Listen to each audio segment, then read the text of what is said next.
You know you're ready to work on smoothing when your bowl is no longer wiggles when you squeeze it. If it really mushes as you apply pressure, that means your clay is still in that fresh or raw stage, so it's not quite leather yet. You want your bowl to be more at the leather to leather hard stage where it has some give, but it keeps its form as you apply pressure. And then you're ready to use the ribs to do your smoothing. Now that you have your pinch pots made, your next step is to work on smoothing out your walls. When pinching, you leave pinch marks on your walls. Depending on how much pressure you've used, sometimes your pinch marks are really deep, sometimes they're really shallow. Either way, we're going to now use the ribs to smooth out our walls. So you're going to start with your serrated rib or your scratchy rib. When you're using this across the surface of your bowl, you want to use that edge. So if you look at my hand, you're going to scrape. You should be hearing that as you scrape. So you're using the side of the rib. Then your other hand is going to support your bowl from the inside. And the motion you're going to do is an up, down, left, right. So I'm pulling the clay up,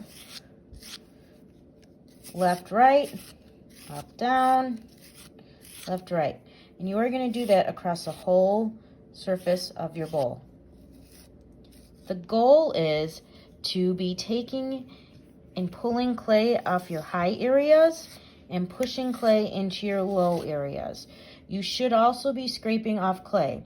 If you don't have clay scraping off, that means you're not pushing hard enough or you're not angling that tool right. You don't want to use the side, or the surface rather, of the rib. You're using that edge again, so you're scraping. Okay? It's going to look a little worse before it gets better. Once you've gone around using your serrated rib, you are then going to use your smooth rib. Same thing, you are using the edge of the rib. So, I'm pulling that clay up, taking my excess clay off, and working that rib around my bowl to get a nice smooth surface. My last step is to come in with a sponge and gently wipe off any scrap clay that is kind of left. So, bumpy surface to smooth surface.